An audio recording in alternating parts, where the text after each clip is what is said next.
Sebentar kita akan belajar kebenaran firman Tuhan. Saya berharap kebenaran firman Tuhan pada siang ini dapat memenuhi porsi kita sebagai pelayan jemaat, sebagai hamba Tuhan. Dan saya berharap lewat kebenaran ini pelayanan kita terus mengalami pertumbuhan seperti apa yang diharapkan oleh Bapa di surga dan diharapkan oleh Tuhan Yesus. Amin Bapak Ibu. Amin. Baik, tema kebenaran firman Tuhan pada siang ini saya beri judul menikmati pergumulan dalam pelayanan. Menikmati pergumulan dalam pelayanan. Bapak Ibu, memang tidak dapat disangkal bahwa pelayanan yang kita selenggarakan, pelayanan yang kita kerjakan, itu tidak akan pernah luput dari masalah, dari persoalan, dari pergumulan. Amin Bapak Ibu, benar? Dan jika kita tidak mengerti maksud dan tujuan pelayanan itu diselenggarakan, maka kita akan terjebak di persoalan-persoalan yang tidak membawa kepentingan Tuhan Bapak Ibu. Seringkali persoalan-persoalan yang muncul itu bisa karena kepentingan kita, kepentingan kelompok, kepentingan organisasi. Yang paling jahat itu kepentingan sendiri gitu. Jadi kalau kita tidak mengerti tujuan dan maksud pelayanan itu diselenggarakan, maka kita akan terjebak dalam persoalan-persoalan ini Bapak Ibu. Oleh sebab itu, kita harus memahami dengan benar apa itu melayani Tuhan. Apa itu pelayanan kepada Tuhan. Sebab selama ini Bapak Ibu, pada umumnya pelayanan itu dipahami oleh sebagian besar orang Kristen itu dipandang sebuah kegiatan yang hanya ada di lingkungan gereja. Jadi kalau kita sudah menjadi pengkhotbah, menjadi aktivis, menjadi worship leader, menjadi singer, itu disebut sebagai pelayanan Bapak Ibu. Dan pemahaman ini membuat orang menjadi ditarik dan melibatkan diri dalam kegiatan-kegiatan dalam lingkungan gereja, Bapak Ibu. Seperti kegiatan liturgi, ya, jadi worship leader, jadi WL, jadi pengkhotbah, menjadi aser, gitu ya. Kemudian dalam kegiatan diakonia, kegiatan pastoral, kegiatan misi. Seperti yang saya lakukan, saya pergi ke pedalaman-pedalaman, cari daerah yang belum ada Injil, belum ada gereja, saya masuk ke sana buat persekutuan, perintisan, gitu. Dan kegiatan-kegiatan ini Bapak Ibu dianggap sebagai bentuk pelayanan yang sudah menyukakan Tuhan. Dan kalau saya boleh katakan Bapak Ibu, kegiatan-kegiatan ini itu adalah bagian kecil dari pelayanan sebenarnya. Bagian kecil dari pelayanan Bapak Ibu. Dan jika kegiatan-kegiatan ini itu sampai mencengkram kehidupan orang Kristen, terkunci di sini, seakan-akan liturgi itu segala-galanya. Jadi kalau sampai ada seseorang yang suaranya fals, itu kalau sampai nggak bisa nyembah Tuhan, kamu nggak bisa nyembah Tuhan gitu ya loh. Nyembah Tuhan itu bukan nyanyi, gitu loh. Ya kan? Kalau nyembah Tuhan itu karena nyanyi, karena suaranya bagus, bagaimana dengan mereka yang bisu? Harusnya kalau kita melihat pelayanan yang benar itu demikian Bapak Ibu. Orang-orang menjadi terikat. Sehingga kegiatan-kegiatan ini saya mau katakan ini bagian terkecil dari pelayanan Bapak Ibu sebenarnya. Jadi kalau kegiatan-kegiatan ini Bapak Ibu tidak didasarkan pada kebenaran Injil yang murni, yang benar, maka akan menciptakan dampak buruk kepada pelayanan yang sesungguhnya. Dampaknya apa Pak Saiful?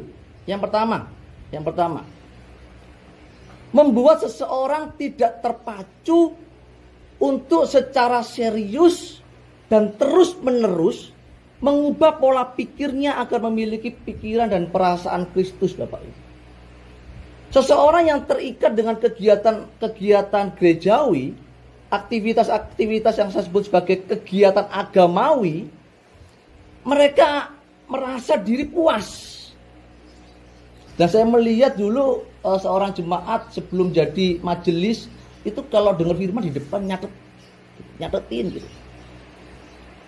Jangan jadi majelis karena dia setia ke gereja, kasih perpuluhan, kasih persembahan banyak. Jadi majelis. Gitu. Kalau jadi majelis sibuk dengan dirinya, sibuk ngurusin kursi, sibuk ngurus jemaat. Firman disampaikan, gak denger firman.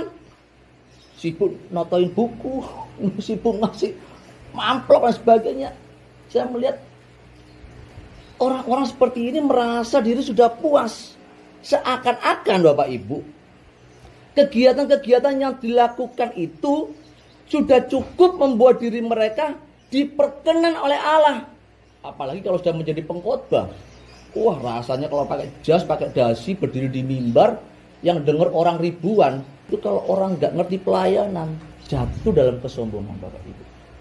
Merasa diri puas dan merasa bahwa dengan kegiatan-kegiatan itu dirinya sudah menyukakan Allah. Sebab pikirnya mereka bisa bersekutu dengan Tuhan itu hanya dalam gedung gereja.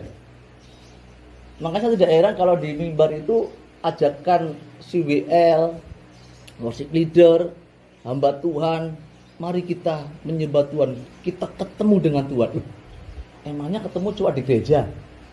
Kalau saya boleh ngomong, artinya kita bisa ketemu di mana saja. Saya di kamar mandi pun bisa nyembah Tuhan. Saya driver bisa nangis-nangis nyembah Tuhan, Bapak Ibu. Artinya kegiatan-kegiatan ini tanpa disadari ketika seseorang tidak mengerti apa itu pelayanan, apa itu melayani pekerjaan Tuhan, mereka akan terjebak dalam kegiatan-kegiatan ini, Bapak Ibu. Pikir mereka kalau sudah ada di dalam gereja, mereka itu ibadah. Saya pernah mendengar satu kalimat yang diucapkan seorang pendeta.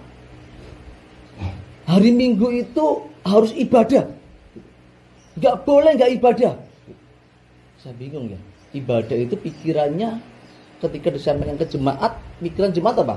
Ibadah itu hari Minggu. Padahal ibadah itu bukan hari Minggu. Hari Minggu ngapain? Hari Minggu kita belajar mengerti firman. Setelah kita mengerti firman, keluar dari gedung gereja, kita ibadah. Di mana ibadah kita? Di rumah tangga, di pekerjaan, di lingkungan. Itu ibadah kita. Hari Minggu ngapain?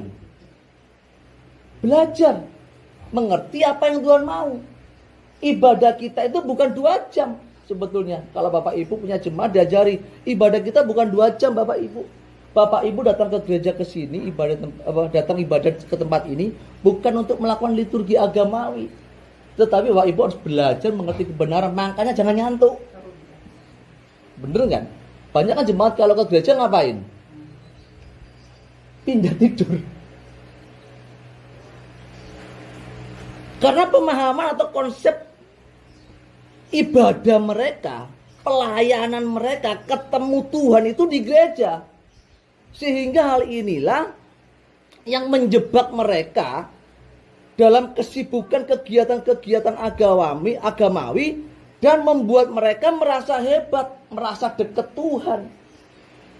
Dan tidak heran Bapak Ibu di gereja itu orang itu seperti malaikat semua loh. Tadi Ibu waktu saya lihat foto bilang, Pak saya Ibu kenapa kalau menikah pakai gaun putih? Bukan hanya kalau menikah. Di gereja itu orang itu kalau lagi perjamuan pakai bajunya baju putih. Ada gereja yang khusus kalau perjamuan itu semua putih semua. Bener ada. Dan orang-orang yang tidak mengerti pelayanan, mereka merasa diri sudah hebat, sudah dekat Tuhan, sudah merasa berkenan di hadapan Tuhan. Sehingga ketika mereka di gereja memanggil nama Tuhan dan isi di dalam ibadah hari Minggu itu cuma ngajari jemaat mukjizat Tuhan, kesembuhan, berkat duniawi. Ini akhirnya membuat jemaat Tuhan tidak dewasa-dewasa. Mereka terjebak dalam kegiatan-kegiatan yang tidak memacu mereka untuk berusaha berjuang bagaimana mengenakan pikiran dan perasaan Kristus, Bapak Ibu. Kita bacanya di dalam Matius 7. Ayat yang sudah populer kita dengar, Bapak Ibu. Matius pasal 7 ayat 21 sampai 23. Saya akan bacakan. Bukan setiap orang yang berseru kepadaku, Tuhan, Tuhan, akan masuk ke dalam kerajaan surga, melainkan dia yang melakukan kehendak Bapakku yang di surga. Pada hari terakhir, banyak orang akan berseru kepadaku, Tuhan, Tuhan, bukankah kami bernubuat demi namamu, dan mengusir setan demi namamu, dan mengadakan banyak mukjizat demi namamu juga. Kemudian ini, pada waktu itulah aku akan berterus terang kepada mereka dan berkata, aku tidak pernah mengenal kamu. Penyalah daripadaku kamu sekalian pembuat kejahatan. Bapak Ibu, ayat ini ditulis itu bukan main-main. Ini orang-orang yang merasa dekat sama Tuhan. Orang-orang yang sudah merasa menjadi hamba Tuhan, menjadi pelayannya Tuhan. Sehingga mereka itu merasa berhak untuk mengadakan mukjizat, berhak untuk mengusir setan, berhak untuk minta Tuhan melakukan mukjizat.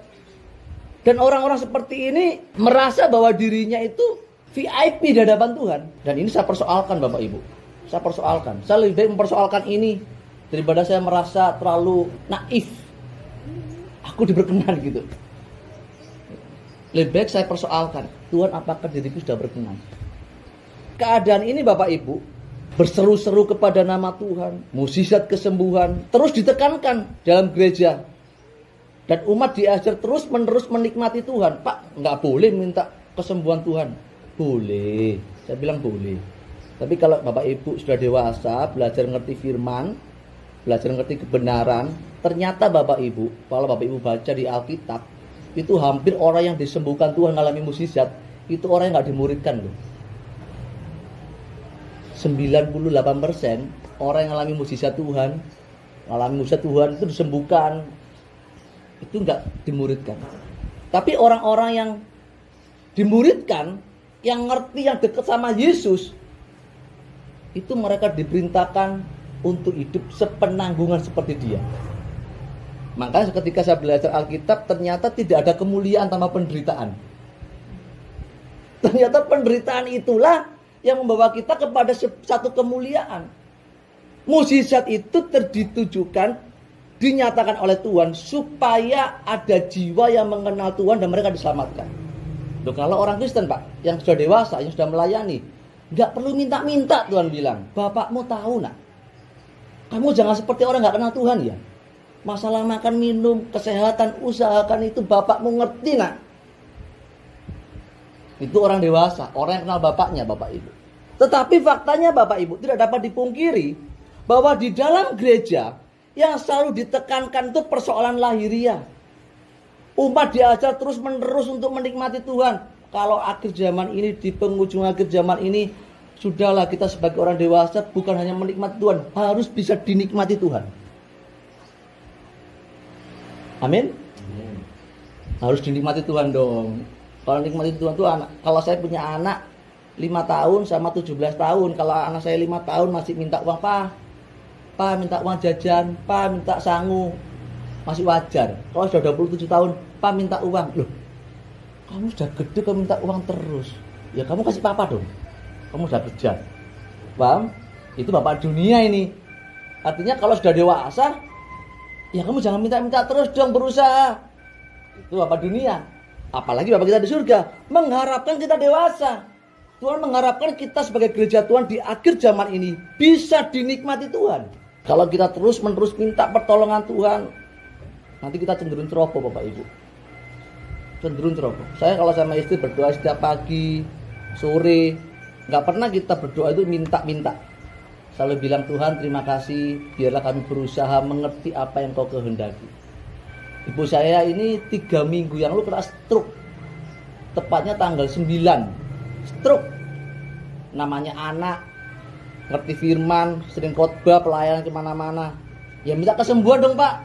Enggak, saya nggak minta kesembuhan sama Tuhan. Ini anak aneh nih. Saya nggak minta kesembuhan. Karena saya percaya waktu Tuhan yang terbaik akan dinyatakan atas ibu hambamu. Ibu hambamu dikasih Tuhan.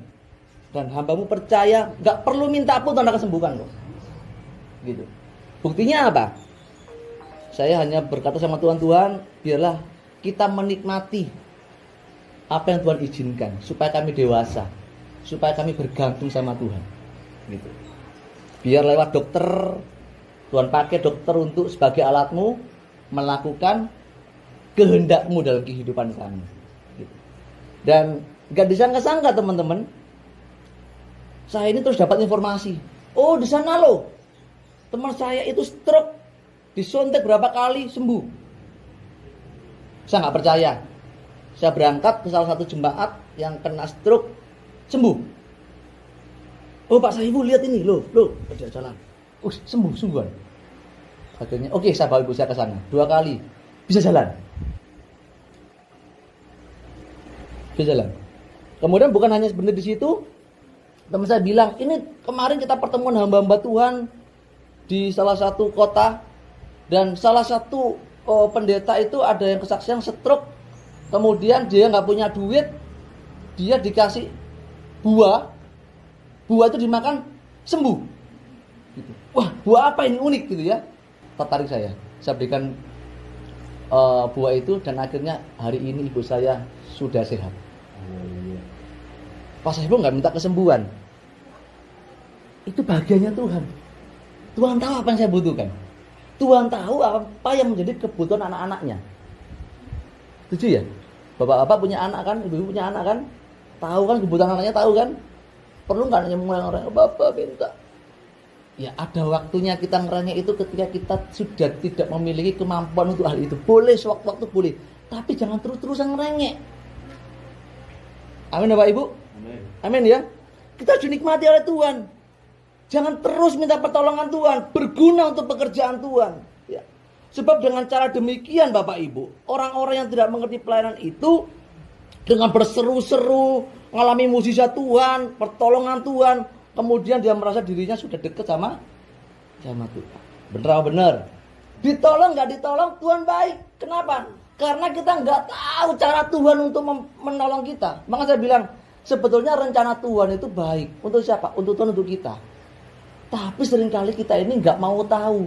Seringkali rencana Tuhan kok abotnya hidup ini. Nah, persoalanmu itu untuk mendewasakan kamu, nak. Tuhan berat banget hidupku. Susah banget melayani, kok susah banget.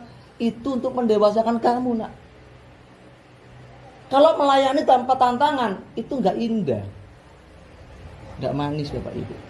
Saya ini pernah penginjilan dibawa ke balai desa, dikeplakin, dipukulin. Pernah, Bapak Ibu. Ya. Bagi saya itu sebuah hal yang indah, saya nikmati. Karena saya tahu bahwa apa yang saya lakukan itu, persoalan yang saya lakukan itu, ada kepentingan Tuhan di situ.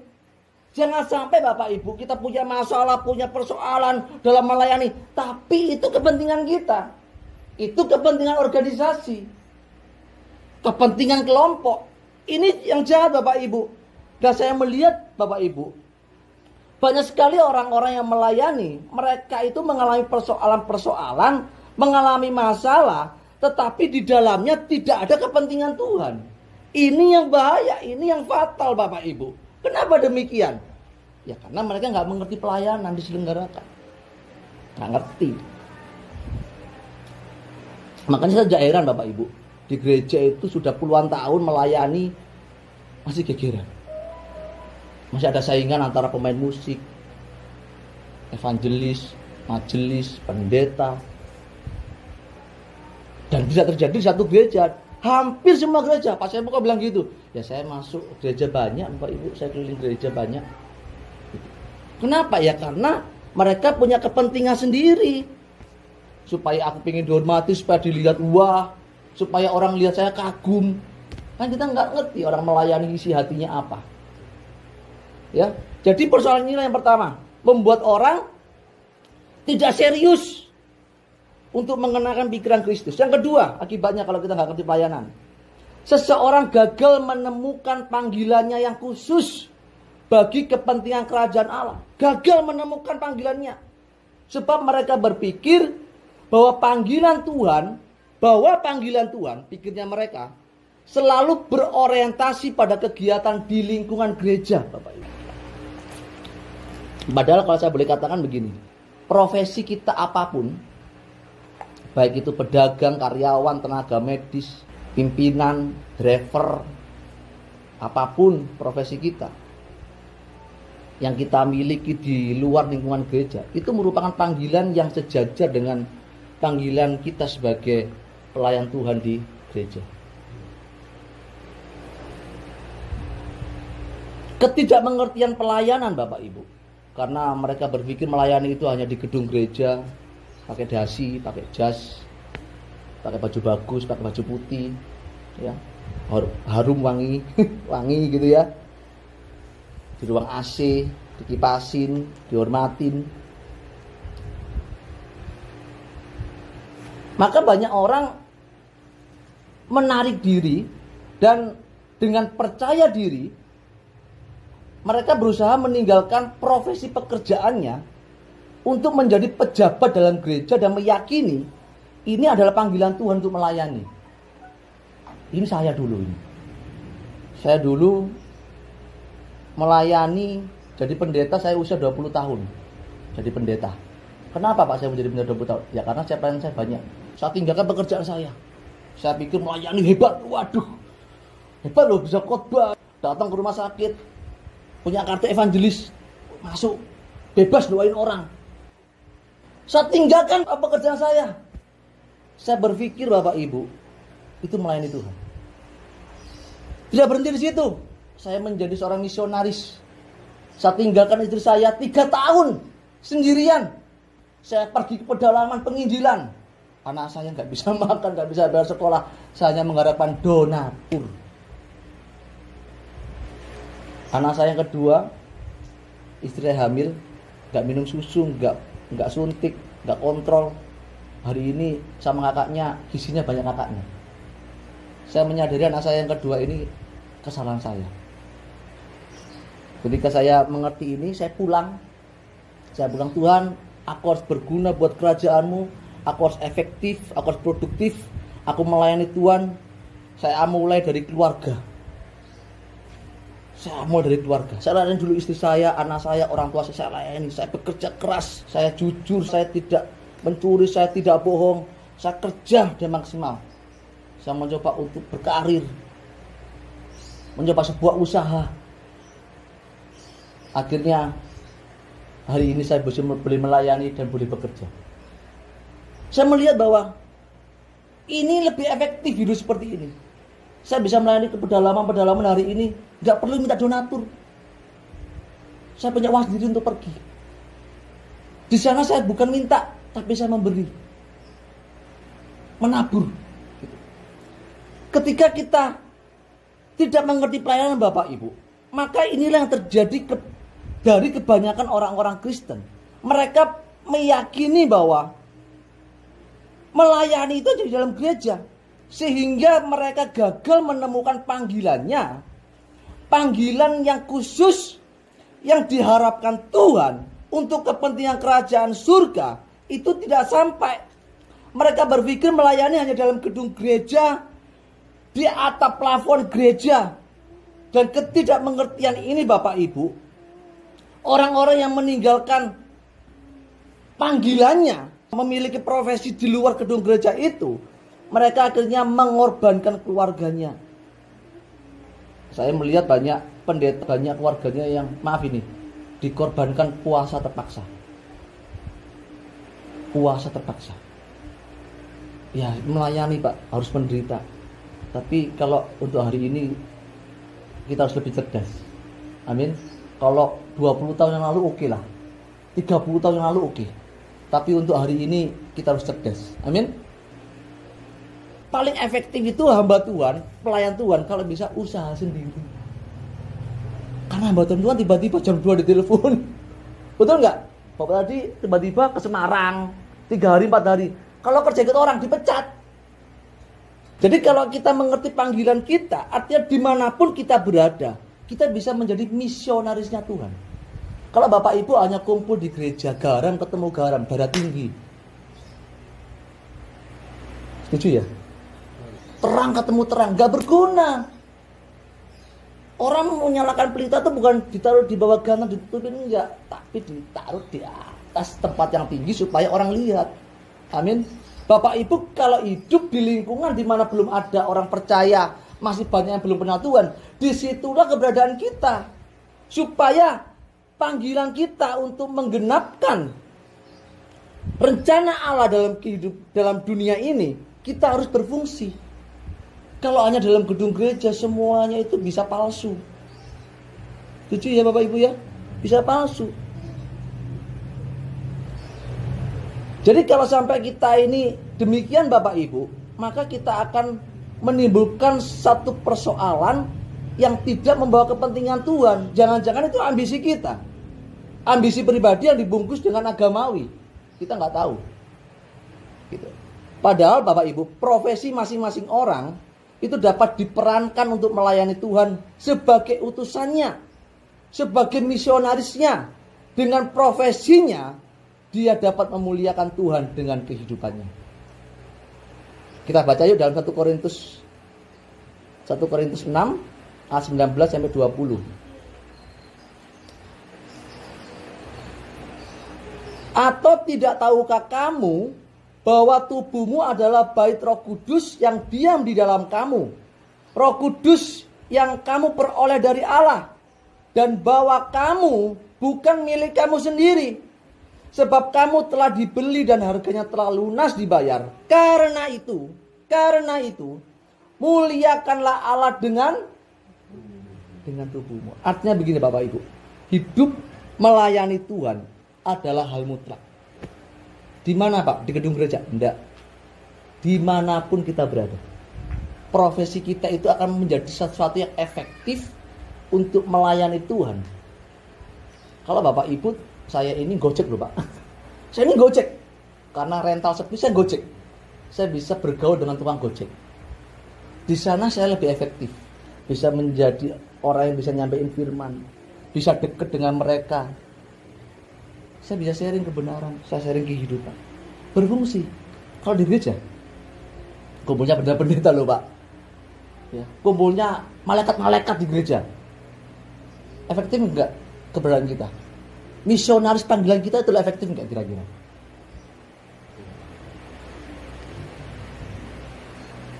Kalau menurut saya pribadi kurang efektif. Saya melihat Yesus mengajar itu bukan hanya di rumah-rumah ibadat. Dia ngajar di padang gurun, dia ngajar di rumah-rumah, ya. Dia ketemu dengan banyak orang. Artinya melayani itu sesuatu yang mutlak, dan tempatnya itu masing-masing. Menggelar pelayanan itu berbeda-beda di mana-mana Bapak Ibu. Ya, supaya keberadaan kita sebagai orang yang sudah ditebus, kita dapat memuliakan Tuhan lewat hidup kita. Amin Bapak Ibu. Yang ketiga, dampaknya kalau kita nggak ngerti pelayanan, terbangunnya strata dalam gereja Bapak Ibu. Ada strata dalam gereja, sehingga ada orang-orang yang dikategorikan imam, yang lain bukan. Ada yang dikategorikan hamba Tuhan, yang lainnya bukan. Padahal Bapak Ibu, semua orang yang ditebus oleh darah Kristus adalah hamba Tuhan.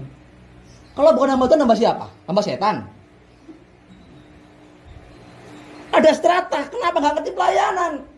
Pikirnya kalau jadi pendeta, jadi majelis, jadi evangelis, jadi aktivis, lebih keren, lebih terhormat. Ini yang menjatuhkan para pendeta dan para pelayan Tuhan. Sehingga banyak pendeta-pendeta yang nggak ngerti jatuh. Saya berharap di sini jangan sampai ada seperti itu ya Bapak Ibu ya. Amin. Amin ya. Kita sama-sama menjadi hamba. Oke, siap. Udah belas lagi. Ya. Jadi Bapak Ibu, janganlah kita ini mengelompok-kelompokkan. Jangan membuat strata dalam gereja. Amin. Karena strata ini akan menjadi persoalan tersendiri, karena akan memiliki kecenderungan merendahkan dan meninggikan. Oleh karena itu tidak heran Bapak Ibu, banyak sekali jemaat itu cenderung mengagung-agungkan pendetanya. Pendeta merasa diri pantas mendapat kehormatan dan pengagungan dari jemaat. Kalau saya mengatakan ini itu menzolimi Tuhan. Kita nggak berhak untuk menerima penghormatan dari manusia kecuali Tuhan. Amin. Di sini Bapak Ibu, kalau jemaat itu kalau ada masalah yang cari pendeta, ada pergumulan yang cari pendeta, kira-kira ini jemaat itu dipertunangan dengan Tuhan atau dengan pendeta? Seakan-akan doa pendetanya itu lebih mantep daripada jemaat langsung ketemu Tuhan. Dan ini ngetren, jemaat itu lebih diikat dengan pendetanya. Kalau seorang pendeta yang benar itu mengajari jemaat untuk langsung ketemu Tuhan kalau ada masalah. Kamu punya akses langsung nak ketemu Tuhan nak. Bapak Ibu punya akses langsung untuk ketemu Tuhan. Nggak perlu cari bapak pendeta, nggak perlu cari tokoh agama. Ada keluarga kesurupan, kamu bisa kesehatan. Nggak perlu cari pendeta. Itu diajarkan ke jemaat. Kalau demikian Bapak Ibu, maka kita melihat bahwa kita dengan jemaat itu sama. Kita ini hamba. Hamba itu melayani Bapak Ibu. Nah, makanya sebagai pelayan Tuhan yang perlu kita pergumulkan adalah jangan cari jempolnya manusia, cari jempolnya Tuhan. Jangan ingin menjadi besar di hadapan jemaat. Pergumulkan supaya kita menjadi besar di mata Tuhan. Amin. Amin ya. Yang keempat, menyalahgunakan pelayanan pekerjaan di lingkungan gereja. Nah, potensinya ini Bapak Ibu, terjadi penyalahgunaan wewenang. Seseorang yang mengaku melayani Tuhan, hamba Tuhan atau wakil Tuhan. Dalam hal ini Bapak Ibu, terjadi pemanfaatan nama Tuhan bukan untuk kepentingan kerajaan surga, tapi untuk kepentingan pribadi. Banyak Bapak Ibu. Ya. Visi misi gereja, jemaat ditantang. Ayo, saya punya cincin ini, lihat. Saya kasih persembahan untuk bangun gereja. Jemaat tertantang, kasih semua. Visi misi terus disampaikan. Tapi untuk kepentingannya. Ini faktanya. Mencoba untuk menyalahgunakan wewenang Bapak Ibu. Pura-pura mendengar suara Tuhan. Mengajar jemaat untuk berkorban untuk Tuhan. Tapi untuk kepentingannya. Ini bahaya. Bapak Ibu gak boleh begitu ya. Amin. Amin ya. Gak boleh ya. Kita harus jujur di hadapan Tuhan dan di hadapan jemaat. Dan biasanya gereja-gereja seperti ini yang diajarkan itu selalu kemakmuran dunia Bapak Ibu. Jemaat ditantang untuk memberikan hartanya, diberi kasih kesempatan untuk bersaksi, ya, yang sudah memberi ketika dapat gangdau, dapat apa rezeki, ayo kesaksian, iya saya kemarin kasih berkat ke gereja, saya diberkati Tuhan, usaha saya berhasil, diangkat-angkat, tapi yang nggak pernah berhasil, nggak pernah diangkat, sehingga jemaat terpacu. Ini penyalahgunaan wewenang Bapak Ibu, ya. Dan ini berbahaya. Kalau ini terus diajarkan di gereja, gereja akan menjadi kekristenan yang agamawi yang sama dengan agama dan keyakinan pada umumnya. Agama di sana kan juga gitu ya. Betul nggak? Kalau kasih sedikit sedekah nanti dapat banyak. Di Kristenan enggak. Bapak Ibu memberi itu harus dengan kesukaan, dengan kerelaan, tidak mengharap kembali. Bapak Ibu memberi dan melayani Tuhan itu karena satu kehormatan, karena kita bisa diberi kesempatan untuk bisa melayani Tuhan sebelum kita menutup mata. Amin. Dan ini akibatnya Bapak Ibu tidak tahu apa yang melayani Tuhan dan tidak melayani. Jadi gini, saya singkat saja. Jadi pelayanan Tuhan, pelayanan kepada Tuhan yang benar itu adalah semua tindakan kita, baik yang dipikirkan, yang diucapkan, dan yang dilakukan harus sesuai dengan pikiran dan perasaan Allah. Artinya apa Pak Saiful? Artinya begini. Intinya melayani adalah melayani perasaannya Tuhan, perasaannya Bapa di surga. Jadi jika semua kegiatan yang kita lakukan tidak membawa kemuliaan Allah, itu artinya kita belum melayani. Gimana caranya Pak kita tahu? Yang tahu diri kita sendiri, introspeksi diri, ya, supaya pelayanan kita itu bertumbuh dan Tuhan disenangkan dan nama Tuhan dapat dikenal oleh banyak orang dan kita berfungsi benar-benar sebagai orang-orang yang melayani Tuhan dan nama Tuhan dipermuliakan lewat kehidupan kita Bapak Ibu. Jadi semua tindakan hidup kita harus memuat rencana Allah, harus memuat maksud Allah, harus ada kepentingan Allah di situ dan disitulah Allah disenangkan, nama Tuhan dimuliakan. Amin Bapak Ibu. Makanya sebagai pelayan Tuhan kita harus merendahkan diri supaya hidup kita itu dapat mendatangkan berkat bagi sama kita. Maksudnya apa Pak Saiful? Mendatangkan berkat itu artinya kita dapat membuat orang lain mengenal Allah. Itu mendatangkan berkat maksudnya, ya. Orang lain disempurnakan dan mereka dapat diselamatkan. Jadi melayani Tuhan tidak harus berdiri di mimbar Bapak Ibu, tidak harus berkhotbah, tidak harus melayani musik, enggak, tetapi melalui segala sarana dan profesi kita. Sebab Allah menghendaki agar semua orang percaya dapat dipakai sebagai saluran berkatnya. Berkat itu kalau dalam bahasa aslinya, dalam bahasa Ibrani itu berakah, sesuatu yang menghidupkan. Dalam bahasa Yunani itu eologia, firman yang menghidupkan. Jadi artinya menjadi saluran berkat, artinya menjadi saluran berkat firman yang menghidupkan Bapak Ibu. Amin. Jadi pelayanan kita harus efektif. Tuhan mau datang, jangan cari yang lain, jangan cari kehormatan, nikmati permasalahan kita, pergumulan kita. Ketika persoalan itu ada kepentingan Tuhan, ketika masalah kita itu ada rencana Tuhan, percayalah bahwa Tuhan akan bela. Sebab itu pelayanannya Tuhan, itu kepentingannya Tuhan. Nikmati aja. Karena orang-orang yang mengerti pelayanan dan mengerti ada maksud Tuhan, maka Tuhan akan bela. Pak nggak punya gedung gereja, pelayanan siapa? Pelayanan ya dulu urusan Tuhan. Kerjakan bagiannya. Nggak punya duit gereja, dari dulu gereja nggak punya duit, ya nggak apa-apa. Pelayanan itu punya siapa? Punya Tuhan. Kepentingan siapa? Kepentingan Tuhan. Itu bukan masalah penting. Yang penting nikmati persoalan itu, maka Tuhan akan turun tangan untuk menolong kita. Tuhan berkati. Kiranya kebenaran ini dapat memberkati kita semuanya. Kita berdoa yuk. Bapak yang baik, terima kasih buat sebagian kecil kebenaran-Mu yang sudah hamba-Mu sampaikan di tengah hamba-hamba-Mu yang sudah melayani pekerjaan-Mu di dunia ini. Biarlah kebenaran-Mu ini dapat mengoreksi kami dan membersihkan kotoran-kotoran yang ada di pikiran dan hati kami yang busuk, supaya hati kami boleh dimurnikan dan menjadi hati yang mulia, hati yang bersih, supaya ketika kami melayani Engkau tidak ada kepentingan pribadi kami yang kami bawa ke dalam, tidak ada kepentingan organisasi yang kami bawa ke dalam, tetapi kami melayani Engkau semata-mata hanya kepentingan kerajaan surga, supaya kami dapat membawa jemaat yang kami layani, membawa orang-orang yang kami layani. Kami mau pertunangkan kepada Putra Tunggal-Mu, supaya kelak ketika dunia ini berakhir, ketika kami semua menutup mata, Engkau mendapati kami sebagai hamba-hamba yang setia. Diberkati kami semua yang mendengar kebenaran firman Tuhan pada siang hari ini, dan diberkatilah hamba-Mu yang sudah menyampaikannya di tengah-tengah pertemuan ini. Di dalam nama Putra-Mu kami mengalaskan doa ini, di dalam nama Tuhan Yesus Kristus. Amin. Tuhan berkati.